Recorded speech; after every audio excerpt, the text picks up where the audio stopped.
Hey guys, welcome to Levi's Kitchen and ChefBoyArte.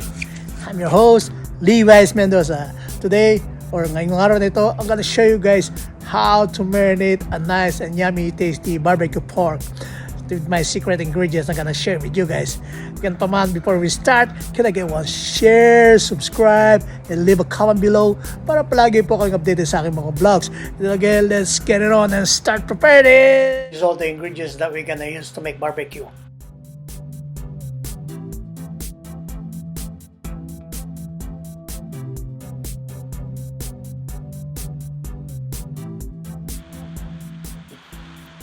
So right here I have 8 pounds of pork shoulder. The reason why I'm using pork shoulder is nice tender meat. It's got a little bit fat in the middle, it's like a marble. And now I'm gonna cut it into cubes or bite size for a barbecue. And now I almost finished all the cutting.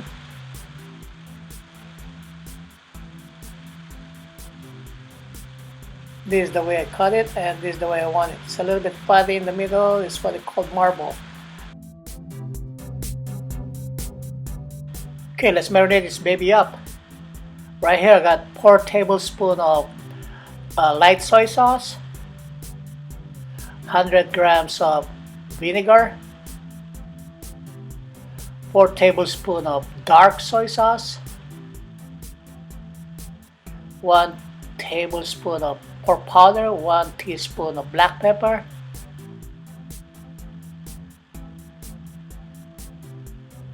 two tablespoons of minced garlic, 200 grams of mango juice,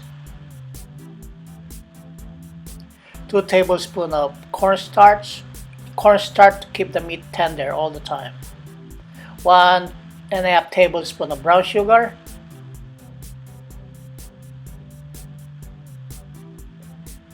3 tablespoons of oyster sauce,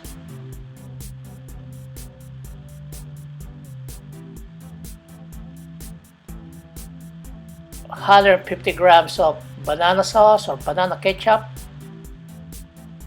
Bali, dito naman po, after we add all the ingredients to the pork, now let's mix it up by hand. After you mix it up by hand, ay kakaver lang natin po ito ng plastic wrap, and we have to stay this one in the cooler for at least 48 hours or longer is better to get a nice tasty flavor of it. Right here we have to soak our barbecue stick for at least 20 minutes to get rid of the splinter. Baka matusok kayo, masakit sa kamay. So make sure to soak this one for 20 minutes before using them.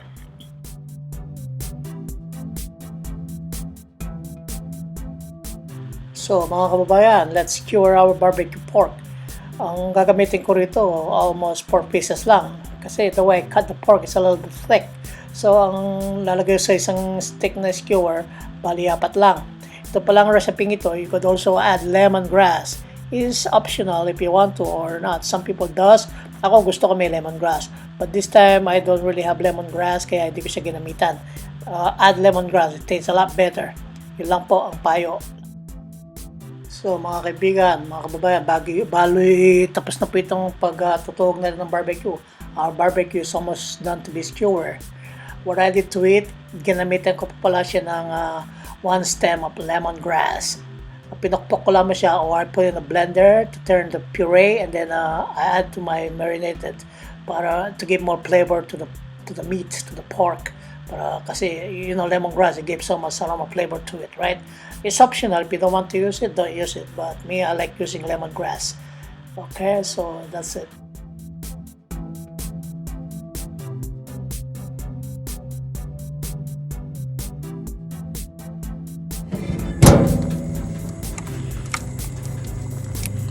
Okay, let's barbecue this baby.